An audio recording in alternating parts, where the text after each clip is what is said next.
Well, this one was a little bit of a surprise at first, although it was less of a surprise when I actually sat down and thought about it a little bit. And what I'm talking about is the fact that the Xbox One seems to have sold better than either the Switch or the PlayStation 4 over Black Friday in the UK. And it appears that this was likely due to the heavy discounts on the Xbox, and especially on the Xbox One S All Digital Edition, or the SAD, as we've come to call it, which has had its price slashed to as low as £110. And that was Tesco who dropped it to that price.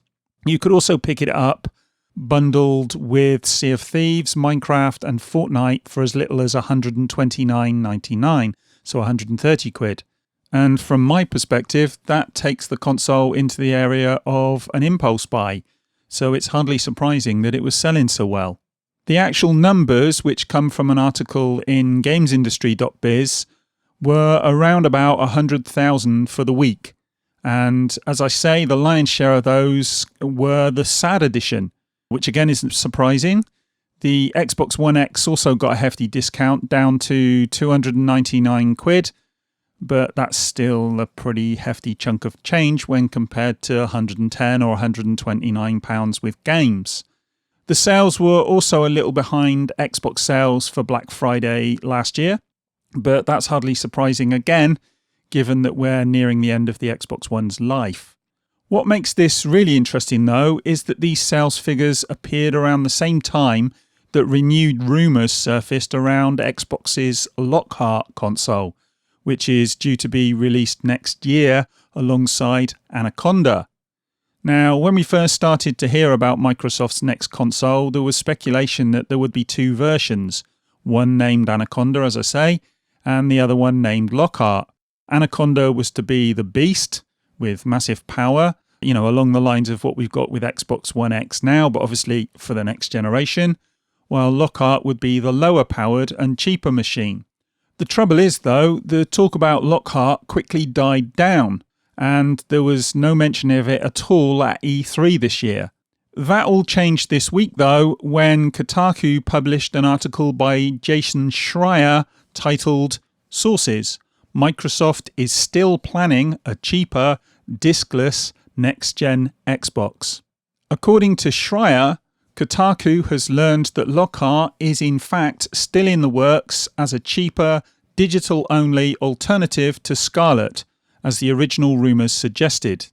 Now obviously Lockhart has been in the works for years now, but the news that the Xbox One SAD edition has been selling so well can only have buoyed Microsoft's plans for the console, and a cheaper, lower-powered and disc-only version is obviously not as bad an idea as people like me thought. And when you factor in the value of Game Pass and xCloud, well, it looks increasingly like Lockhart could actually be a sleeper hit, or even, shock horror, the better selling of the two new Xboxes. And I know a lot of people might be surprised by that, but it's very possible. As we've seen with the Xbox SAD, a cheaper, aggressively priced version of a console that removes barriers to entry can be extremely popular. It may not sell as well to the hardcore gamers, but as a family console or a second console for the kids, well, it's almost a no-brainer, especially if Microsoft can get it down to the sort of prices we've seen for the SAD. That's obviously a big if, especially early on in the console's life cycle, and I wouldn't expect to see Lockhart priced at 110 quid, but I do expect it to be priced extremely aggressively. Of course, all this pricing speculation is all very well, but it needs to perform as well, because if it doesn't, price means nothing. And there's also the problem that if Lockhart is spec'd too low, it could actually impact the performance of Anaconda, because developers will have to build their games down to the lower powered machine. The targeted specs are pretty interesting though. According to Jason Schreier's article, Microsoft's ideal target performances are said to be 4K resolution and 60 frames per second on Anaconda, and 1440p resolution and 60 frames per second on Lockhart. Those actually seem like reasonable aims, and if Lockhart ships with an SSD and a processor that can overcome some of the bottlenecks we've seen this generation, then Microsoft could actually be onto a winner. One of the few criticisms from people who like the Xbox One X is that it has had a problem with its CPU and that the CPU has actually held it back somewhat. And it does look as if Microsoft are out to address that. Lockhart could actually be more powerful than the Xbox One X in some areas, even if it's not quite as graphically capable. And yeah, I can hear the so-called hardcore gamers laughing about now, but as ever, they're missing the point. Lockhart won't be aimed at them. And for me, I actually see it like hi-fi. Most people just want something that's capable of playing their music to a reasonable quality and at a decent price. Those people will often buy a MIDI system and be quite happy. And at the other end of the spectrum, there are the audiophiles. They want the best possible system they can get, and they're prepared to pay for it. They might even buy a MIDI system as a second system for the bedroom or for the kids. You see where I'm going with this? Because that's exactly how I see Microsoft marketing Anaconda and Lockhart. Anaconda is for the enthusiast who's prepared to pay to get the best possible experience, while Lockhart is for his brother who just wants a machine that keeps the kids happy. Or, for himself if he wants one for the bedroom, a second console. And as I say, hardcore gamers might not like it, but this is the reality we're in now. Most consoles will be sold to gamers who are not enthusiasts. People who play games for maybe, a couple of hours a week, if that. They won't be interested in paying 500 or 600 quid for a behemoth, but they might pay 250 quid. And as we've seen, they'll certainly pay 110 quid. And then they'll go out and they'll get a subscription to Game Pass with a ready library of games and be happy.